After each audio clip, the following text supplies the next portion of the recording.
Hello, BookTube, and welcome to Book to Film. And I'm a week late with this. This is the second book for June on the Range, but it is The Searchers, 1954 by Alan LeMay, and it is in this volume of 4 westerns from the 1940s and 50s by Library of America.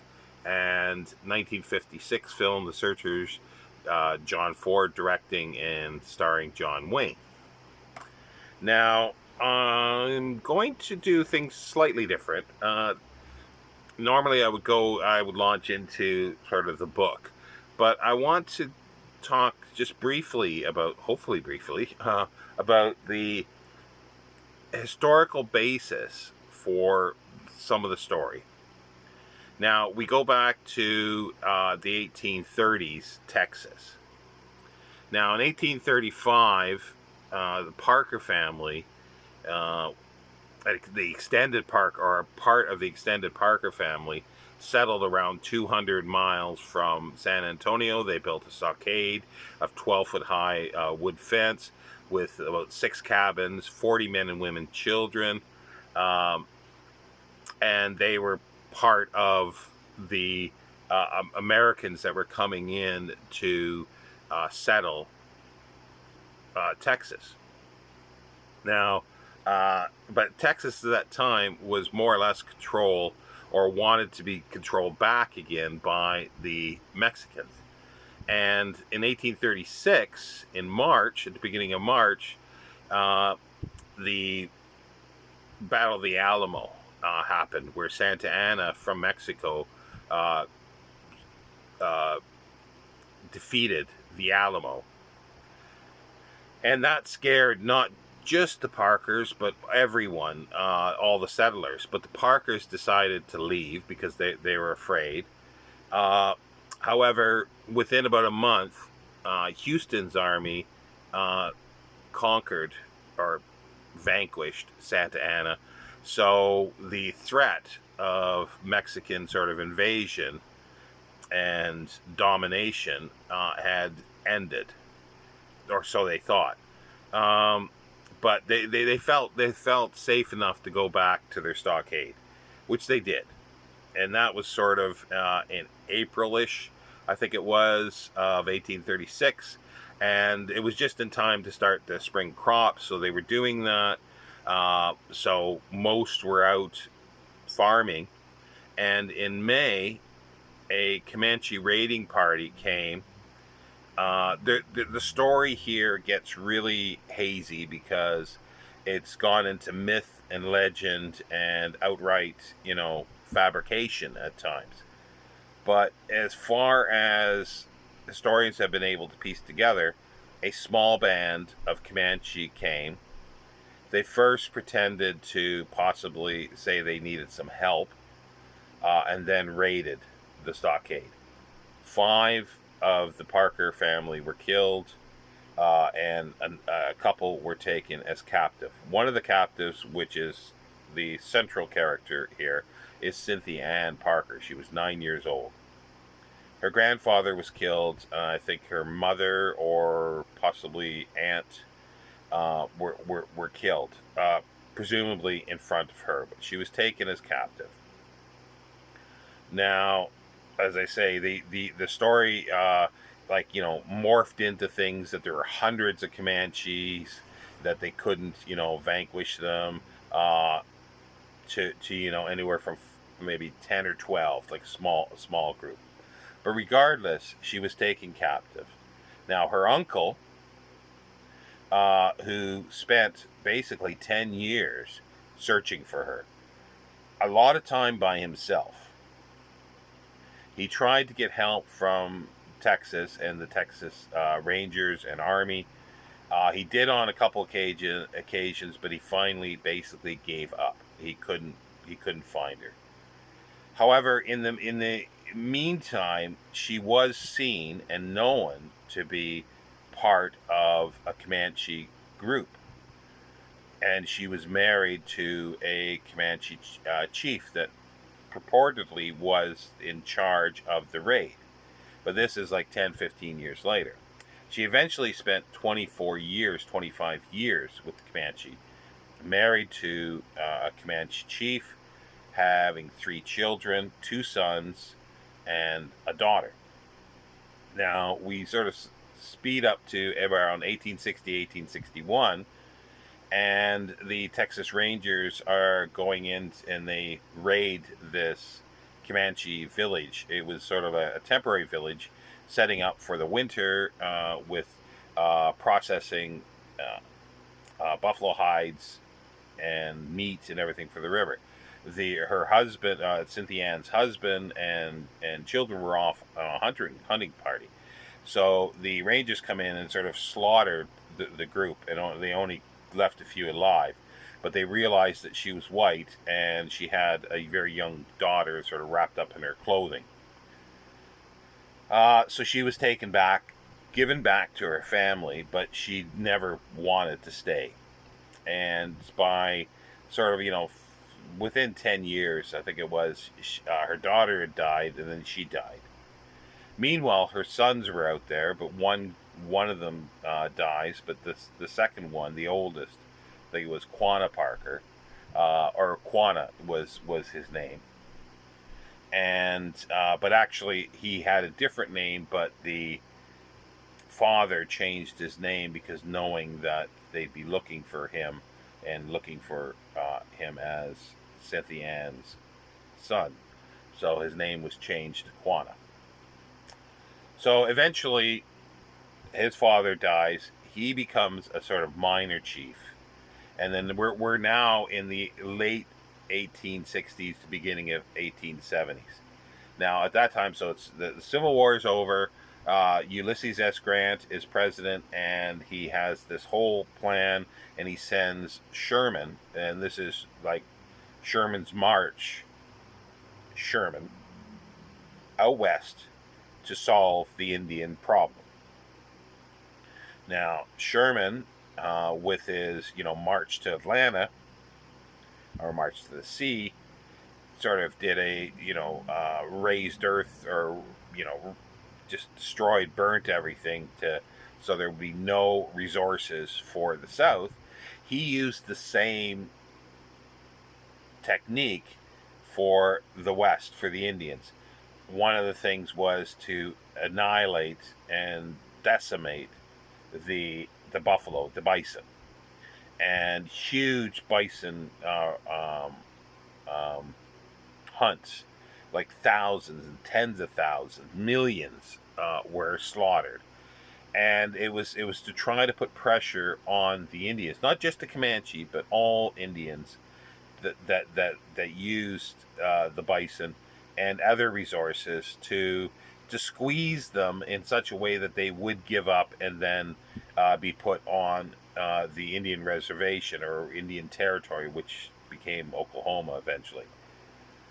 But there were some, and the Comanche had a reputation of being fierce and brutal, and they would at times, and some other groups would winter with in Oklahoma, get the free food and comfort, comfort in quotation marks, but better than starving to death during the winter. But then in the spring, go out and do the raids.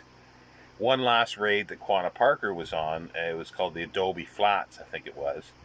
It was a buffalo processing center, and he was pushed back. But Quanah was smart. He saw the writing on the wall. So, and he also knew that his mother was white. So this was a way to broker a surrender with the whites, with the Americans.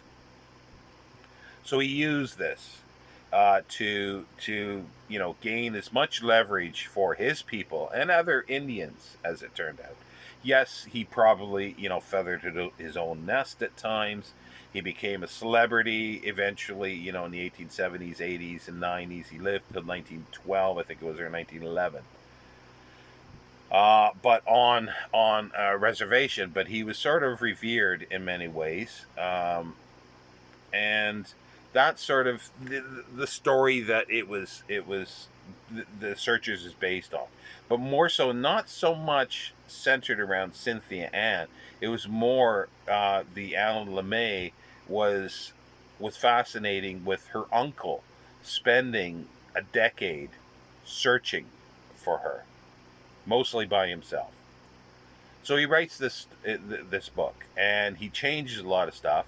It becomes Edwards the name, not Parker.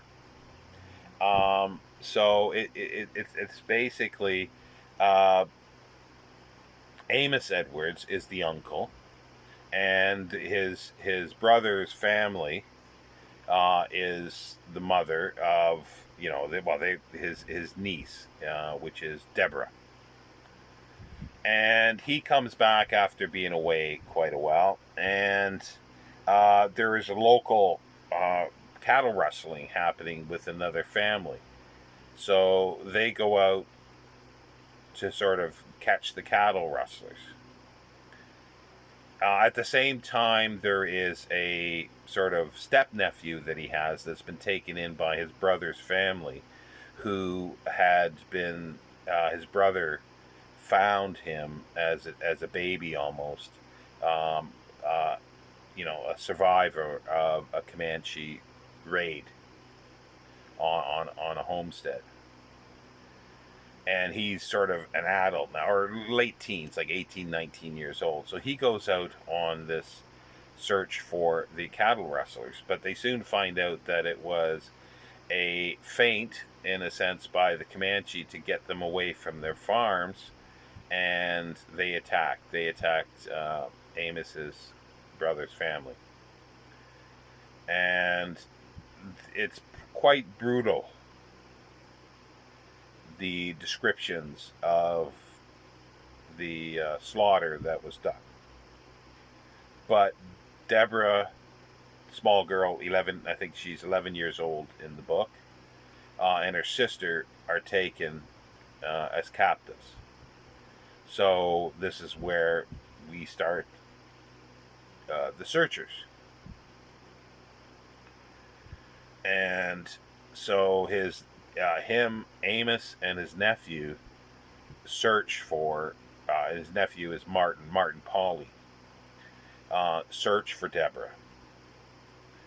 Now, this search takes them all over Texas, into New Mexico and Mexico.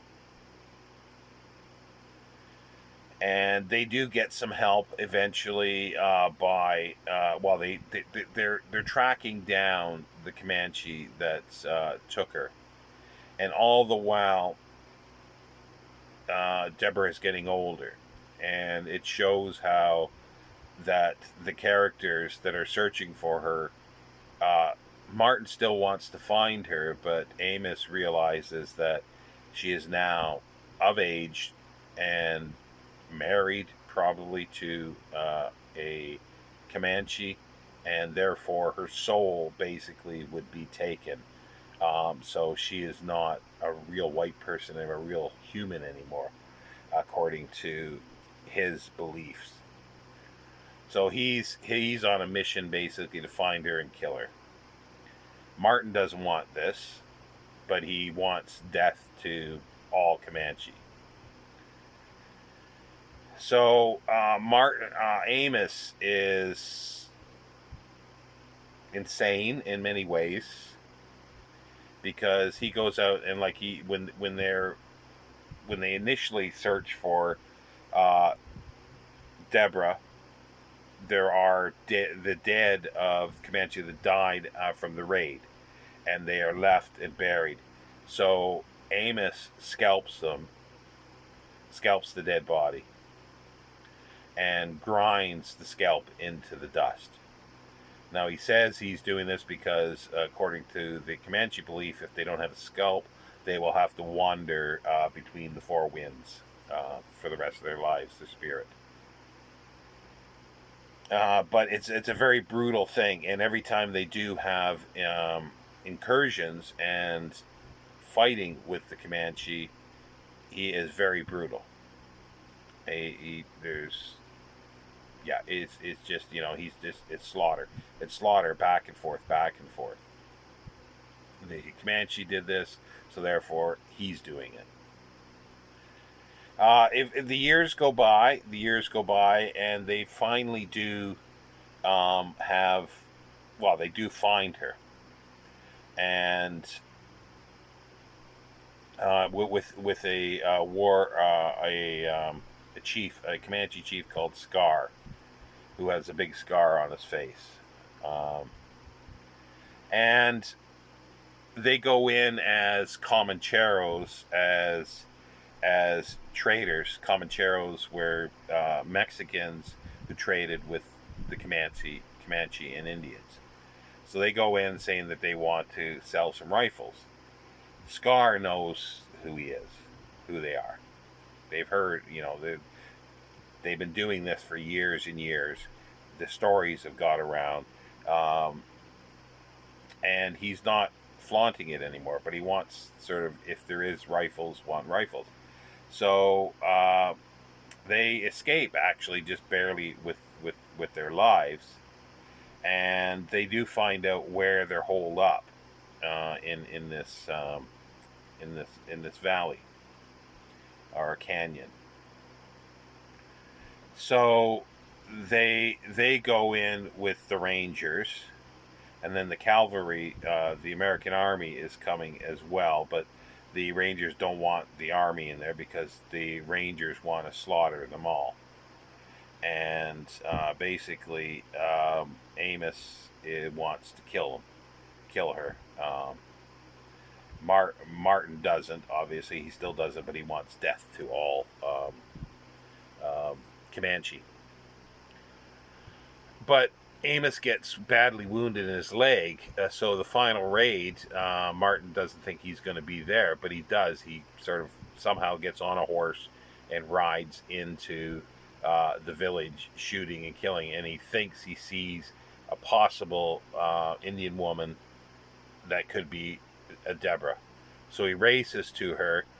Martin is too far away, but she turns, and it's not her, but the young woman has a gun and very close up shoots and kills Amos. They don't find Deborah. She is gone. She had come to them prior to that to say, she doesn't want to go, she just to leave. But by doing that, she is sort of left. She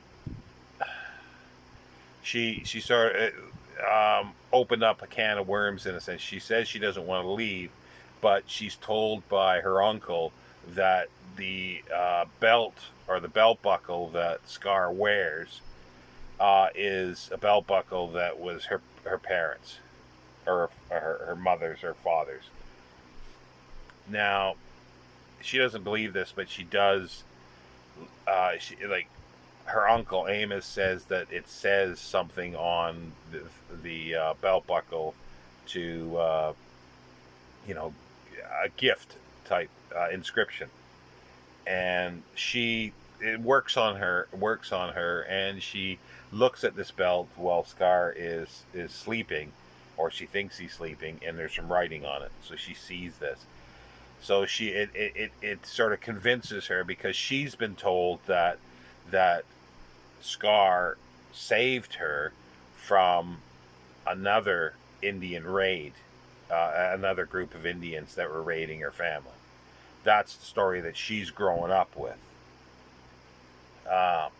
And so she's believed that. So she doesn't really believe Amos, but then once she sees the inscription on the belt, she believes it, so she flees.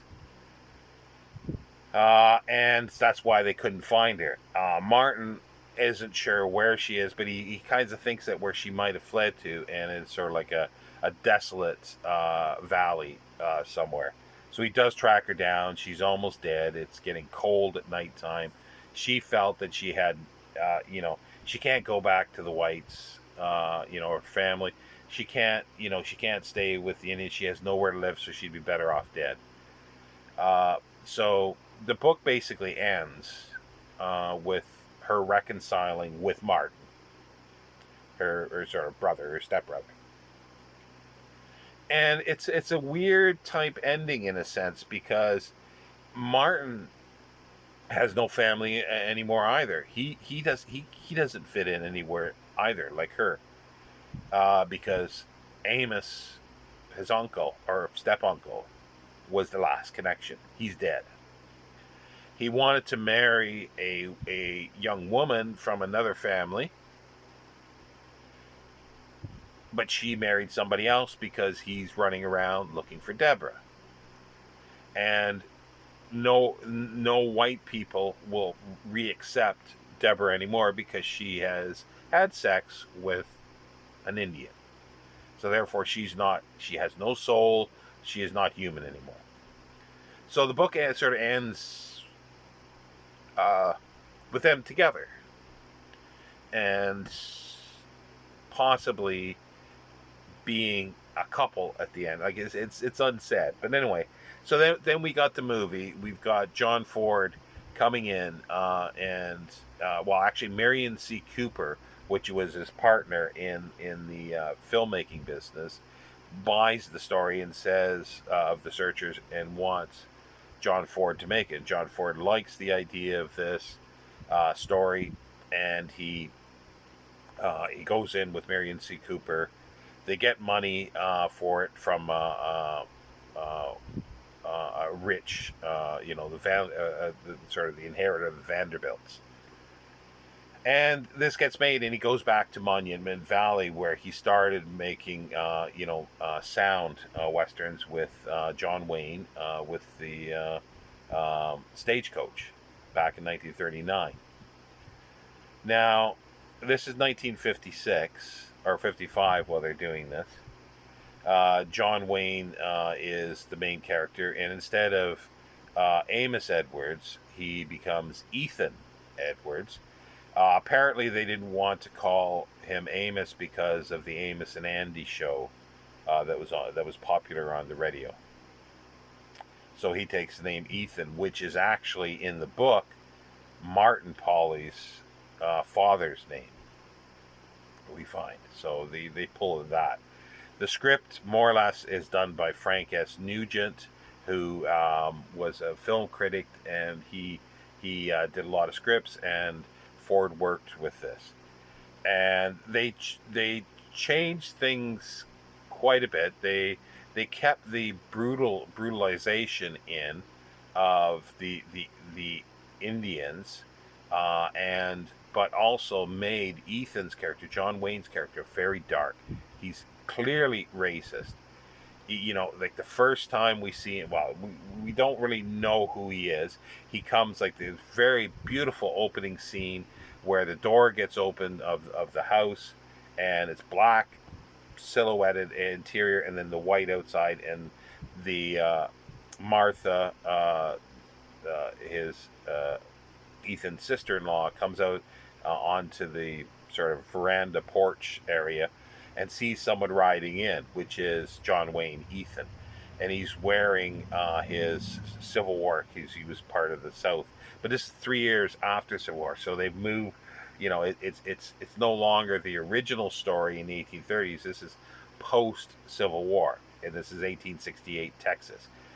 Monument Valley is not in Texas. It was a Navajo reservation on the border of Arizona and Utah, but that doesn't matter. It's a beautiful scenery.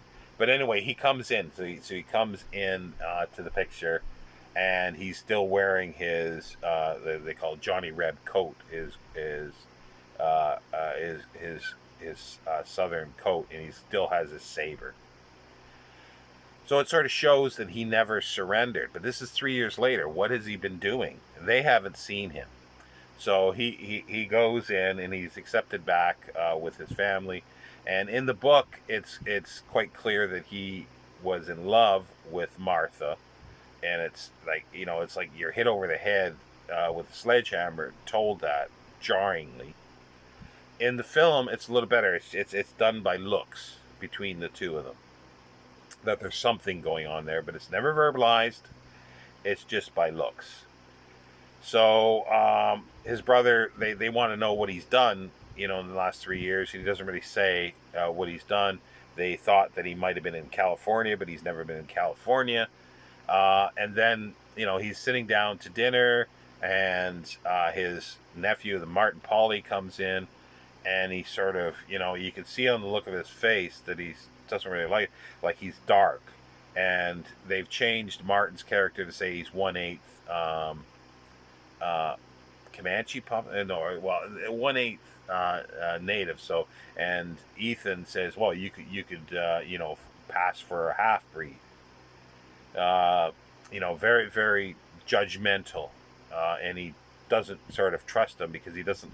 It begins the character that he doesn't like the Indians, but we find out that he knows a heck of a lot about the Comanche, and he also has things that are like a sheath for his rifle to keep the sand and the dust out. That is basically native. So there's contradictions in his character all the way through the film. So there's the same thing, the cattle rustling that goes out, and it's a feint for a raiding, but they don't know which family it is. The Jorgensens, which is a different name for the family, the other family, or Ethan's brother's family. But they're too far away to rush back, so they have to sort of wait a little bit because the horses would die.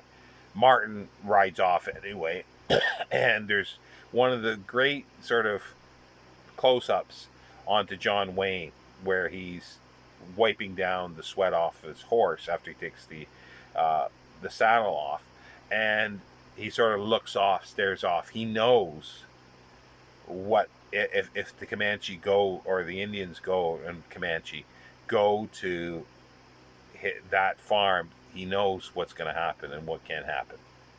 And you see that on his face. But no words are said.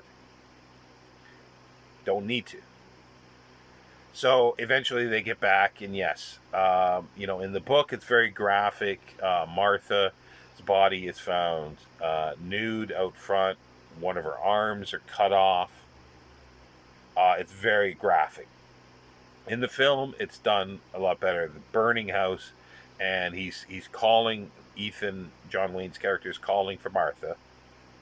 And then there's sort of like a root cellar type, or an outbuilding. And he sees in front of it a bloody dress, a blue dress that she was wearing. He picks it up and then looks into and walks to the doorway of the root cellar, whatever it is. And then the camera is from the inside again, black around, and he's in total shadow. You can't see anything. It's sort of like the opening scene as well with the doorway. But he drops to his knees, and you don't need anything more. It's pretty clear that he sees something horrific. So they eventually bury the dead, and then Lucy has been taken, Debbie has been taken, and there's a good scene though before, like when he first sees Debbie, he thinks it's Lucy, and he picks her up by her armpits and holds her up above his head, and that is repeated later.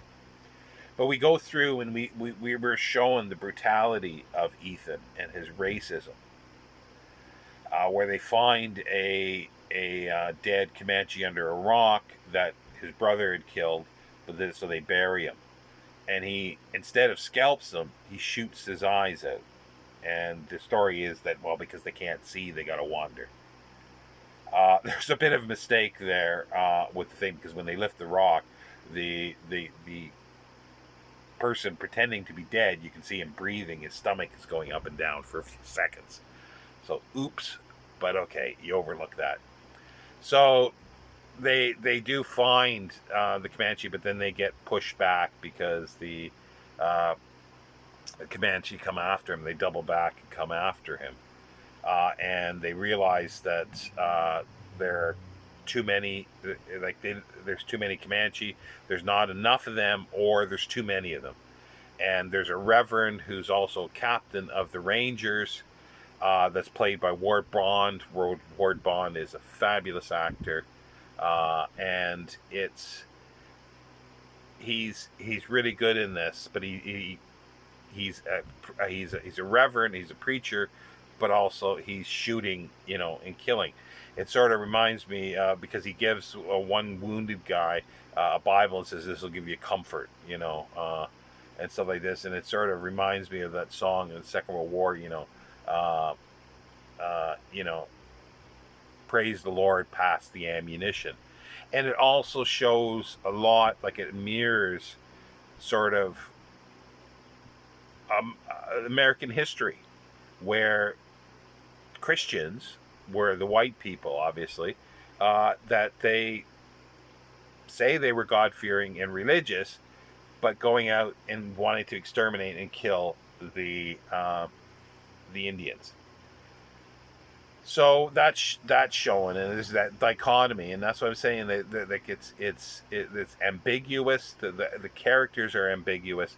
They're clearly racist, and they showed the brutality of the Indians, the Comanche, but they're also showing the brutality of the whites.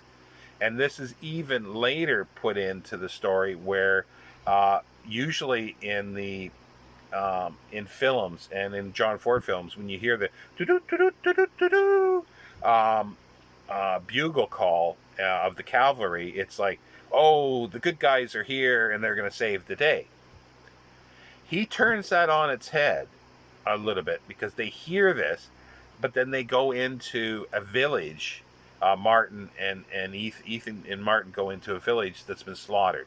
It's reminiscent of the Peace River one, where Cynthia Ann was recaptured, and it's sort of like, older warriors, older men killed, and women killed, and children, and they show them sort of marching them through water.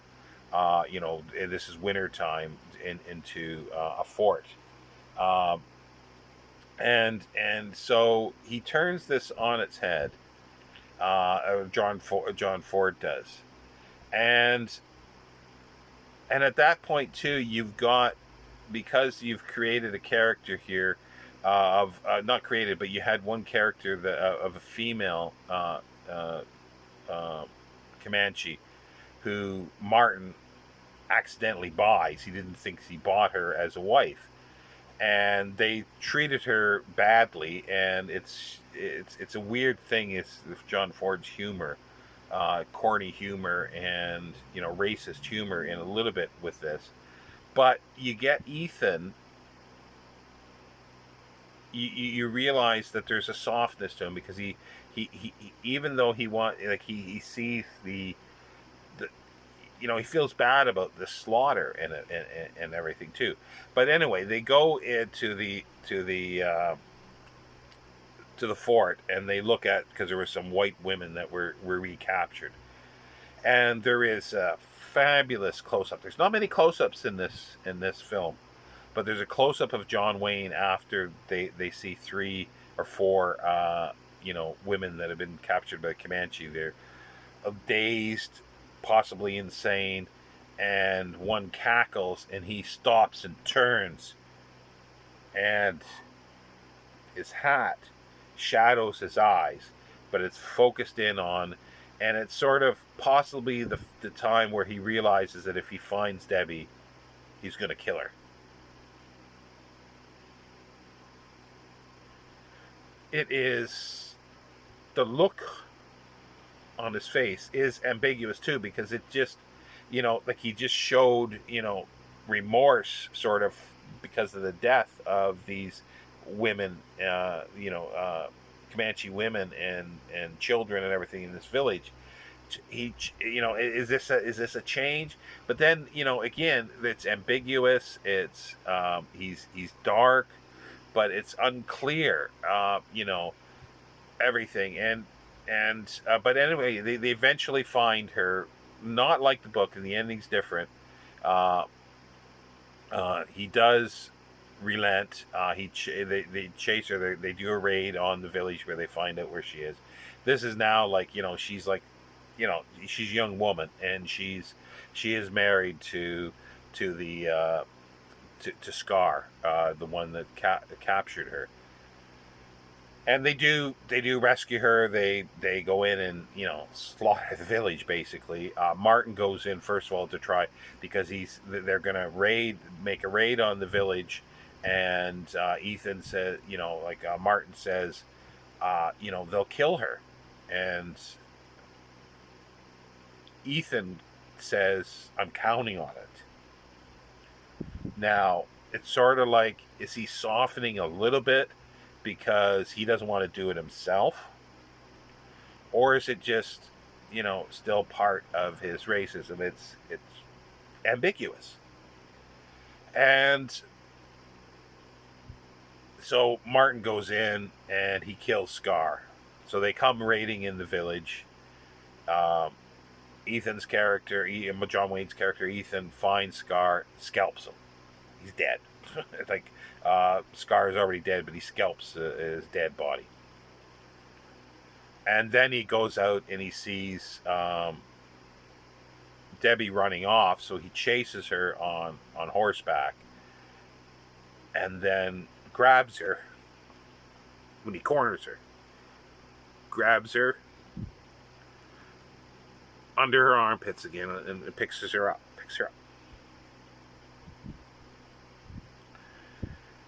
And even at that point, we're not sure what's going to happen. But then he pulls her down, pulls her close, and says, let's go home, Debbie. So it is a happy ending. They, to a certain extent, sort of. They take her home. Martin returns back to Laurie, the one that he's been in love with. She didn't marry in the film, so he has something to go back to.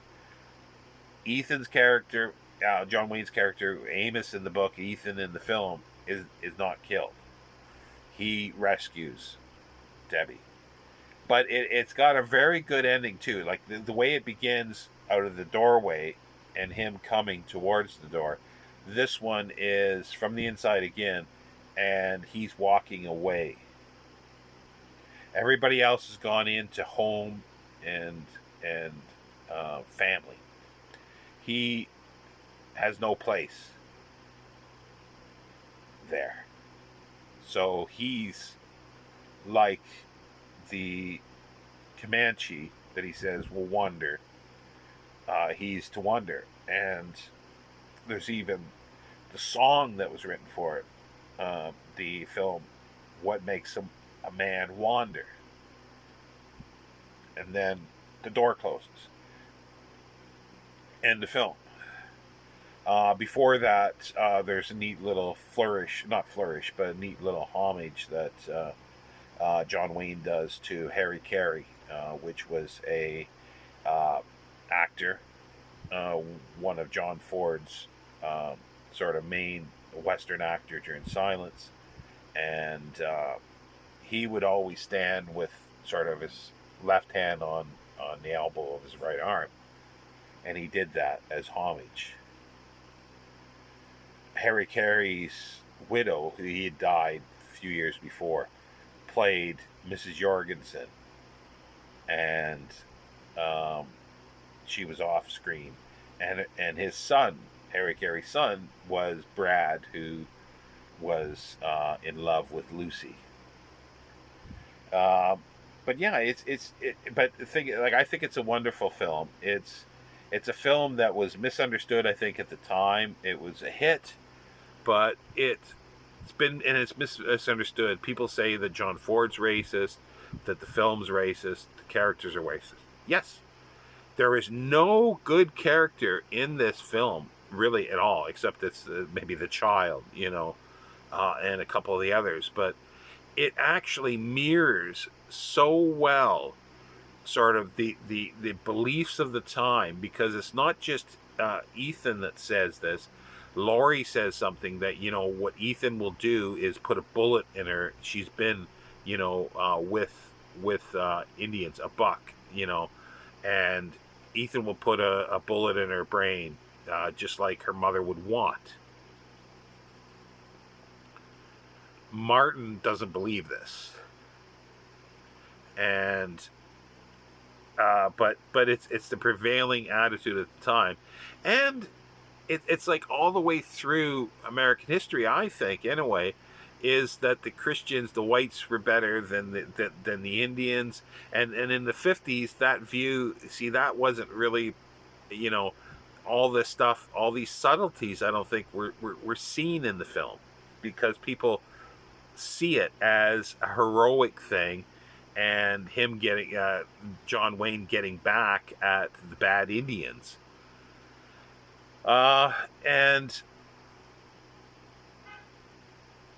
it's I think it's in its subtlety. It's like it's made purposely to be ambiguous, but also too, I don't think there was fully too much emphasis that John Ford was wanting to do this, but it might be just an accidental for this thing. And also what makes it ambiguous is like there's so many layers. There's the layer of the historical surrounding all this, where there's the legend and the mythology of the West, and it's either now one, like there's one side or the other. The whites dominated and slaughtered the peace-loving Indians, and there's that one side, and then there's the horrible and Indians that slaughtered the peace-loving Christian whites. There's like both those sides, and neither one is correct. The more correct is the aspect that both sides did horrible things, and this sort of shows it. But it's like there is still sort of reasons for this on individual basis. It's like Scar says that his sons were killed by whites, so now he has his wives in the place where his sons would be, in his lodge, his teepee. And so he goes out and kills and takes scalps of whites to avenge. Now, what is Ethan doing? He's going and avenging the death of his brother's family. So, and those are individual things, but on a bigger level, these things were sort of happening with the country, and the racism of one to the other was there at the time. And there's also the other level that you sort of like, in some ways, John Wayne's character, and that's another criticism that some people have made, that you're made to like his character and feel sympathy for him. Well, yes and no, I think. You feel sympathy for him just for the fact that his family's been wiped out. He wants revenge. So, put in that situation, a lot of people might do this rather than look at the big picture. No, hardly anybody looks at the big picture. This is a myopic view when something like this happens. But also, too, on another level, this is John Wayne. He is a sympathetic character, and he's the actor, and he's embodying this, so it does taint the viewer of having sympathy for it because of the actor. And it's a cross between, it's like these layers, but they all bleed into each other, and they all have effect on each other, and the same as the director does for setting up the scenes and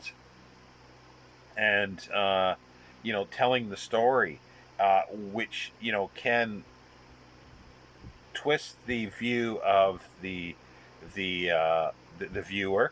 But in this case, I think he's not playing so much, but he goes one way with it, but then he comes back another way. It's like a pendulum, and you're not quite sure where what he's doing here. And I think that's the beauty of it, because it's like, what is the situation of America and the native situation?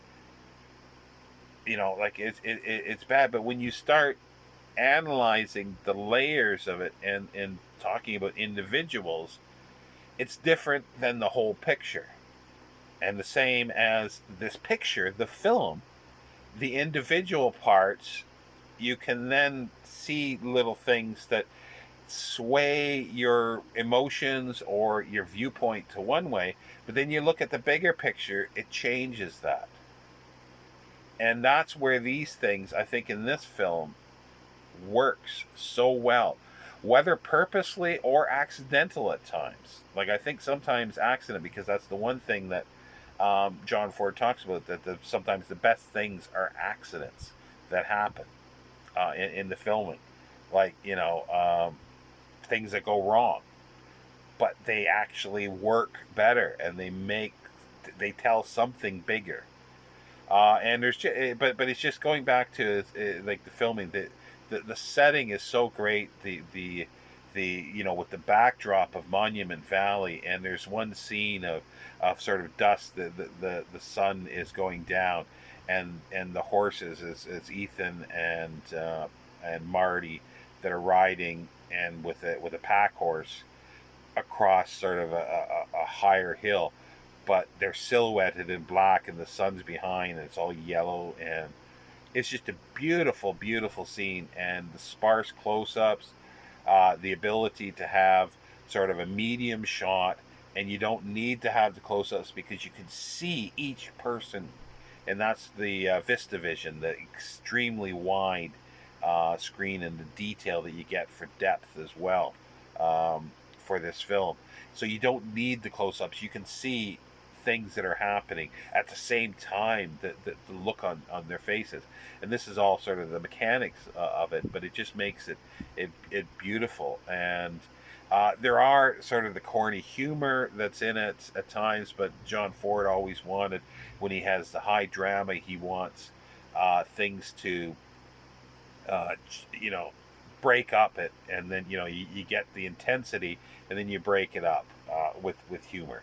And some, obviously, humor is situational and generational, so sometimes the humor, like today, looks a bit corny. I think even when I was younger, when I saw this, I thought some of it was corny, some of it was good and funny. And then there was other things that just work well. There's scenes like when they're crossing the frozen water after the cavalry is leading the captives, the Comanche captives across the water. You can see in the background in the top corner here, there's like a light. There's a car going across the screen. It stops, but it's a car that's in the filming, and it's still there. And as I said, the Indian, where they take the rock off, and you can see his stomach going up and down while he's breathing. He's supposed to be dead.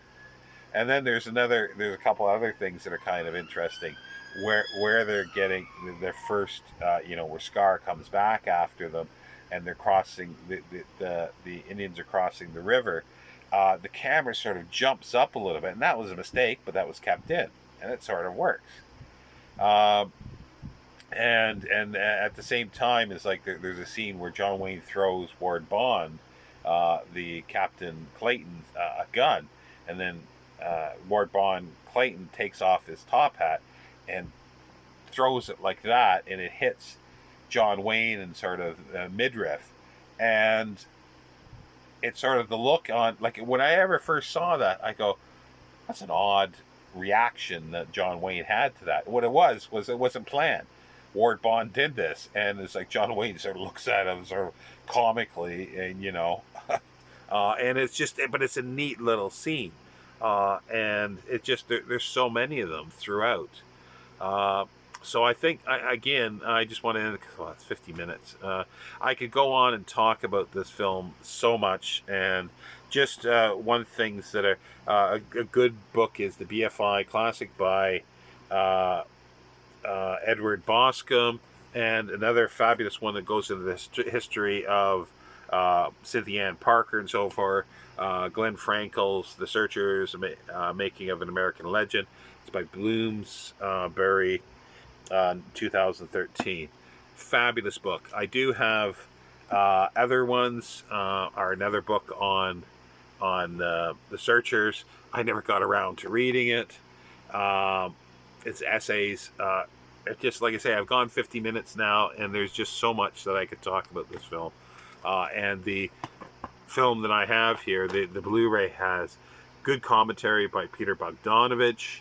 Uh, and there's making of features. There's contemporary sort of photography while they were filming it, background stuff. It's just a fabulous film, and I think it's misunderstood because people see it in one way, and it was misunderstood at the time. And I think it's been misunderstood of saying it's a great sort of epic of America. I think that's been misunderstood as well. I think it's an ambiguous, but it is showing what America went through and what it was, but not in a very good light at times. It's sort of a matter of fact, like, well, this is what's happened. It's not great. No characters come out of this clean. Thank you, BookTube, and I hope you enjoyed this. And what are your thoughts on The Searchers?